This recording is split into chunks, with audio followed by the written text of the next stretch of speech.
Hi everyone, it's again me. I wanted to share my experience on how I found the career of my dreams. I hope my life story will help others to identify what they want and expedite the career development in their life. I've started working when I was 23, but I also had an internship when I was 19. When I graduated from university, I had no clue what I wanted to do in my life at all. I was lucky that my parents to enroll me to a linguistic school where I learned English, and that helped me to study in university in my country that was the only American accredited university, and the teachers were teaching an English language. Everything was in English language.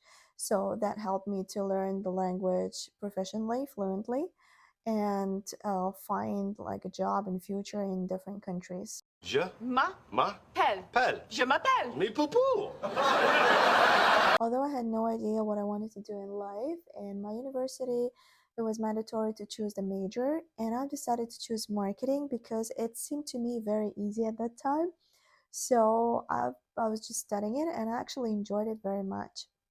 And then when I graduated university, my parents moved to Dubai, and I decided to move with them. Always ambitious and always wanted to work. So once we moved to Dubai, I started searching for a job. I remember I was applying for like 100 jobs a day, every single day, and went to numerous interviews, different kind of interviews in different kind of companies because I didn't really know what I wanted exactly to do with my life. You got courage, you got integrity, you got courage again, and not litigious. Look, Mr. Zellner. Zellner! I knew that! Oh, I knew. Some of the interviews were nice, good, some of them were not. Some of them accepted me, but I didn't want to go there. Some of them I wanted, but they didn't accept me at that time because I had like zero experience. And some of them were accepting people based on ethnicity, race, beauty, etc. So that those things were at that time very common in Dubai. So I didn't want to work in a company, who prioritize that. Finally, I found a job as a document controller in one of the real estate companies. And again, I was young and I still didn't know anything about myself, what I wanted to do in life. So I just decided to start somewhere. So my first day, I came all excited and happy, but my happiness didn't last long. So when HR person was introducing me to different people, so one of the saleswomen, she was around probably like 50-year-old, she was so mean. She just looked at me like up and down and said, I don't think you are capable to work. You look like a spoiled brat. I was like, what? and then the HR was, and then the HR just told me, don't pay attention to her. She's mean. So anyway, so the HR showed me my desk and assigned a person who was supposed to train me, and they paid that person to train me, but that person was just withholding all information and didn't want to train me. He was very irritated, and whenever I was asking for something, he just didn't want to explain me. So that was like a very first red flag that I just ignored and continued working there, although I was supposed to, I should have actually left the same day. Another thing that I didn't like is the working environment. It was very toxic. Every single person in that company hated that company. They were just, talking bad about it, doing lunch all the time. Nevertheless, I found a lot of friends there, and that made my day a little bit better. I remember by the end of my first day, when I met my parents, and my parents were like, "Oh, how was the first day?" I couldn't say anything, and I just started crying. And I was like, they're like, what happened? I was like, I don't know. It's just so depressive over there. I don't want to work there. It was really like toxic environment, and I didn't really like it. And the main thing why I left was that the owner, she was so entitled and mean. Table that I like at that store on Madison. Get us a reservation for dinner tonight at that place. Get me ice. Good review. My thank you notes delivered today. Where is everyone? Why is no one? I'm supposed to work on it. Get me de Marchelier. She was just, I think she thought she was Meryl Streep from, Devil Wears Prada, because she was treating her employees exactly like that. Come to the office all like mean and arrogant, throwing her Prada bag here and there. And I decided, no, I don't want to be there, so I left. So I started searching for a job again. I found another job again in a real estate company, but as a salesperson. At that time, I didn't have a car, so it was very, very difficult for me to pay for the taxi to do to show the apartments to the potential customers, but I was doing very well. In this company, I actually liked the company, I liked people, everyone was so fun, the environment was nice, but there was a huge minus. They paid only 2 months of salary, and then you basically worked purely on commissions. And providing I didn't have a car, it was very, very difficult for me to work like that. So I decided to leave as well. I was searching for a job, and then in less than 2 weeks, I found my first real job. It was in a power generation company.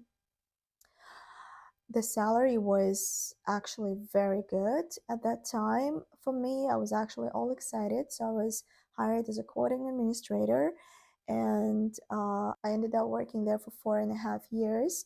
It was a British owned company. Later, I was promoted to be a commercial administrator, and then commercial department supervisor, and then they gave me additional responsibility of a graphic designer and sent me to some trainings as well. So I learned a lot. I loved actually that company. I loved the environment. Everyone was approximately my age people, and it was so much fun. I got so many friends. It was actually very nice working there. However, unfortunately, it went under administration, which means like the company got bankrupt. So I knew about it like half year before it closed. So I started searching for another job, and in less than a month, I found a job in a pharmaceutical company. I passed 2 interviews and they accepted me. I ended up working there for 6.5 years. They had really good salary, good benefits.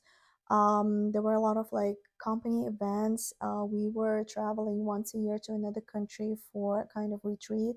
It was a sales conference, but it was so much fun because it had like full program of entertainment. So I got so many friends over there as well. It was really, really nice working there. I enjoyed it a lot. Why I left? Because by the end of, I think, year 4, I didn't feel happy and fulfilled. There was no career growth for me at all at that time, and there were a lot of restructuring happened. And when I was asking for a lateral move, like to go and work in sales, for example, and shadow people on my own time, on my own expense, I constantly received rejections. And yeah, I was not happy at all. Plus, on top of it, my family at that time already lived in US for some time, and whenever I visited them, I was so happy, and when I was going back, I was super unhappy. So I was planning to move and work here, but I didn't want to go outside of my comfort zone because I had like a stable job where I know everything. I don't need to learn anything new. Have my friends, I have my apartment, I have everything over there, my hobbies. When I got here, of course, I wanted to work, but since it was a fresh start for me, I didn't really know what to do. But I've decided to do something that I always loved and was passionate about. I knew that I always loved fashion, so I wanted to try and work there. So I found a job in a fashion boutique. It was hired as a boutique manager, and I was managing a team of several girls over there. I was responsible for sales, um, basically everything, whatever is boutique manager is responsible for. It was actually a lot of fun for a couple of months, but then I realized that although I love fashion, I don't want to work in fashion. First of all, the hours were crazy. You need to work on holidays, on weekends, until the evening. And it was in Hamptons, so it was far away. It was like around 160 miles a day of driving, which was exhausting. So I decided to leave, and because I was already married, I could actually afford not to work for some time and focus on what I want, where I want to work, and where I want to restart my career. What I knew that I didn't want to work in the corporate environment anymore, like office 9 till 6, doing the things that are boring, that I don't like, report to someone on a daily basis. Because I did it for like 12 years in Dubai, and I was like, enough is enough. So So luckily, my sister one day sent me a message and said, "Listen, I'm following this blogger online, and she's actually opening a branch in New York. Um, it's a jewelry company. Do you wanna like apply?" I was like, "Yeah, sure." So I applied. I passed several interviews, and yeah, they accepted me. And little did I know that this is actually my true passion, jewelry. It's so fulfilling. It makes me so happy, so confident. And the most importantly, the team is amazing. The owner, she's a young, bright, uh, very smart woman, so humble and down to earth. She has this modern way of managing people, managing company. So I met her, we just clicked immediately, we became very good friends, and I like how modern she is. She doesn't like, do things like an old school, like I'm your boss, do it, or do it because I said so. No, there's nothing like that. She is always open to new ideas, she's always open to suggestions, and you just feel like you're together in the boat with her, not like forced to work by her. So later she passed the further communication with VP of the company, which was another bright and smart, amazing woman. We became friends with her as well. The style of management was so different from what I got used to before, and what I was like actually traumatized by in the past. There was no arrogance, there was no bullying, there was no like social separation or like career separation. Like I remember clearly in a pharmaceutical company that I worked for, like managers were sitting only with managers in at lunch, like directors only with directors. Sometimes on very little exceptions, like they could sit with others, and it was so honestly weird. You can't sit with us!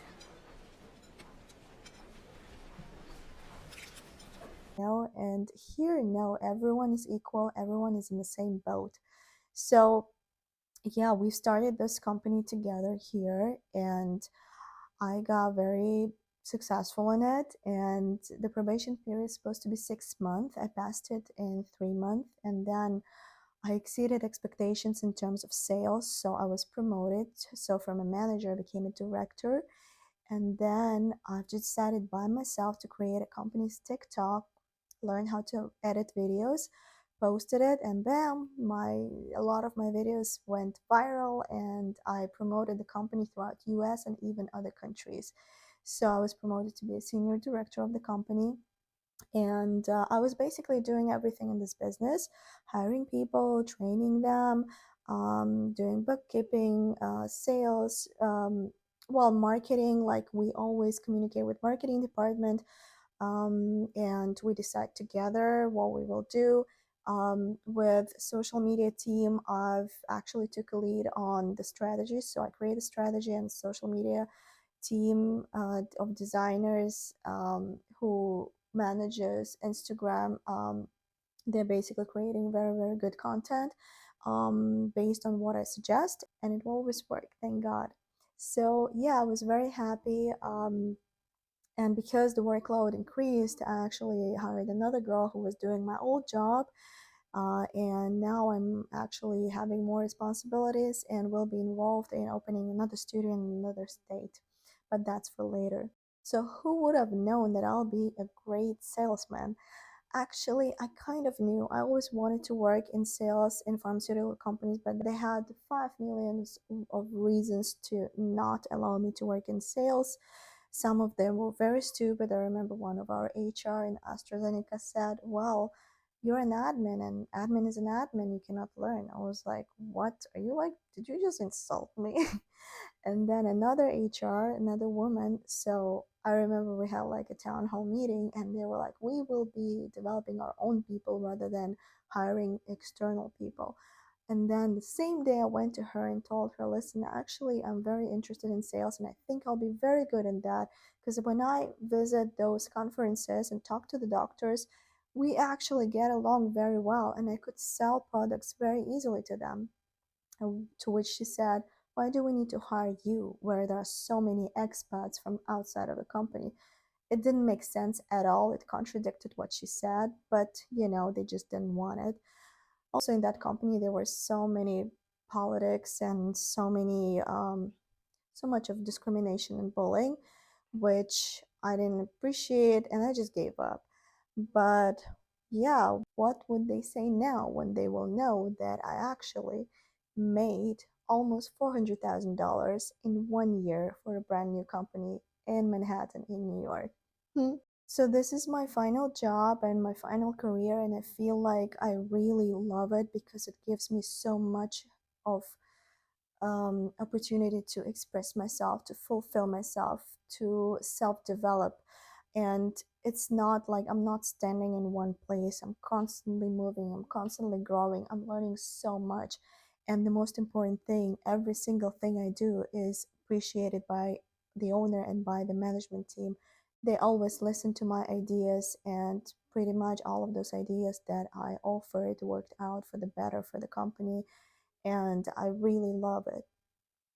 Some bottom line, when you search for the career of your dreams, first of all, don't let anyone to doubt you. Don't doubt yourself. Be confident. Be confident in your skills. You have your individuality. You know your strength. Even if you are not sure, deep inside, you know your strength, and just stick to them, and don't let anyone to make you feel downgraded or stupid. The career should make you feel happy, fulfilled. Also, if you're just starting your career and you don't know like what to do, try to find a job where you can get experience so that you can use it when you further apply to the companies that you want to work for. So the salary is not the most important thing at the beginning. Yes, it's very difficult to be on a low salary, but if you're young, you can actually afford to share an apartment with someone, because you're young. Actually, you'll get some friends like that. Maybe it will be even more fun to live together, like in the show Friends. So try to get experience and learn things first so that you can apply them and then get money out of it. To think of what makes you happy, what are your passions. Sometimes when you have some passion, it doesn't mean it can become your career, but you can always try.